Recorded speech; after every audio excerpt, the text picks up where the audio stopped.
नमस्कार, मैं हूं रसिका पांडे। आप देख रहे हैं जी मध्य प्रदेश छत्तीसगढ़। प्रलय कैसी होती है, कैसे सब कुछ जलमग्न हो सकता है, कैसे पल भर में ही सब कुछ धरती में समाने लगता है। इसी एक तस्वीर को हम दिखाएंगे आपको। केदारनाथ त्रासदी के वक्त 10 साल पहले हमने देखी थी ऐसी तस्वीर। एक तस्वीर आज की है जब हिमाचल प्रदेश के मंडी में 300 साल पुराना शिव मंदिर जल समाधि लेने लगा।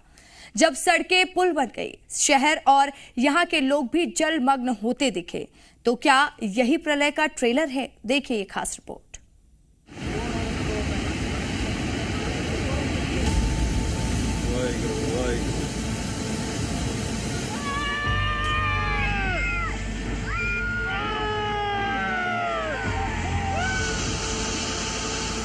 ओ भाई साहब,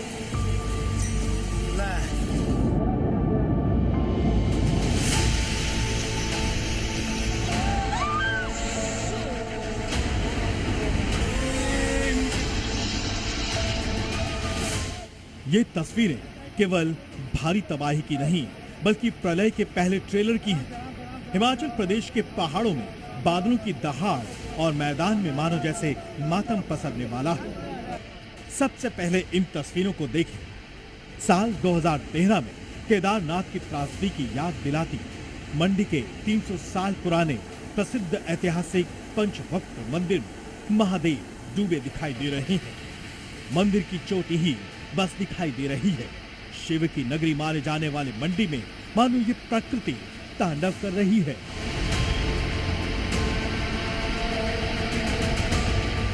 मंडी में शिव मंदिर के पास ही सुकेती खड्ड पर बने विक्टोरिया ब्रिज को भी ब्यास नदी के विकराल रूप में अपने में समा लिया है। मंडी को छोटा काशी भी कहा जाता है। काशी गंगा किनारे बसी है तो मंडी ब्यास नदी के तट पर है। यहाँ जल प्रलय देख कोई भी सिहर जाए।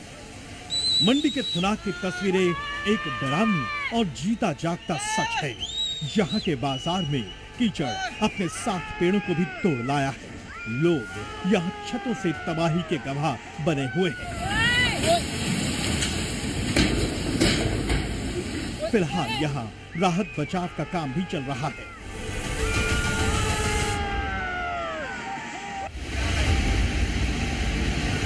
ब्यास नदी का जलस्तर लगातार बढ़ता जा रहा है। बारिश का कोहराम मचा हुआ है। यहाँ ब्यास नदी में फंसे मजदूरों को बचाने की जद्दोजहद चल रही है। स्थानीय लोगों का कहना है कि इस तरह का मंजर उन्होंने इससे पहले कभी नहीं देखा। आप देख सकते हैं कि किस तरह से ब्यास नदी ने रुद्र रूप लिया है। यहाँ पर आपको ये भी जानकारी दे दें कि 28 साल बाद जो है इस तरह का रुद्र रूप ब्यास नदी का देखने को मिल रहा है। हिमाचल प्रदेश के जिला मंडी में 60 करोड़ से ज्यादा का आर्थिक नुकसान बारिश के चलते हुआ है। हिमाचल के कुल्लू में भी बस स्टैंड में बसें दिख नहीं रही बल्कि हाहाकारी पानी दिखाई दे रहा है। जबकि कुल्लू में ब्यास के साथ पार्वती और तीर्थन नदी भी उफान पर हैं। प्रदेश के अलग अलग क्षेत्रों में 60 गाड़ियां पानी के तेज बहाव में बह गईं। वहीं कुल्लू के कसौल में 6 गाड़ियां पानी में डूब गईं। यहाँ एक ट्रक खिलौने की तरह नदी में बह गया।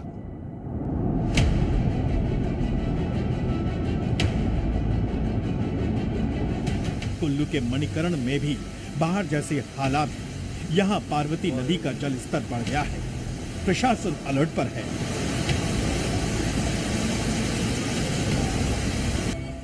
मनाली में बारिश ने 52 साल का रिकॉर्ड तोड़ दिया है। उफनती ब्यास नदी ने यहाँ बस को अपनी चपेट में ले लिया। यही नहीं, मनाली में बारिश अपनी मनमानी करती दिख रही है। मनाली के बहंग में 4 मंजिला होटल बाढ़ में बह गया। लोग देखते रह गए। हिमाचल की चंबा में रावी नदी भी रौद्र रूप दिखा रही है। सोलन में सैलाब सब कुछ समा लेना चाहता है। यहाँ तेज बहाव में कई गाड़ियां बह गईं। रिहायशी इलाकों में पानी घुस गया। यहाँ लैंडस्लाइड भी इंसान को ललकार रही है। भूस्खलन से 828 सड़कें, 4686 बिजली ट्रांसफार्मर, 785 पानी की स्कीमें बंद हो चुकी हैं, जबकि 1700 बसों के रूट रद्द किए गए हैं।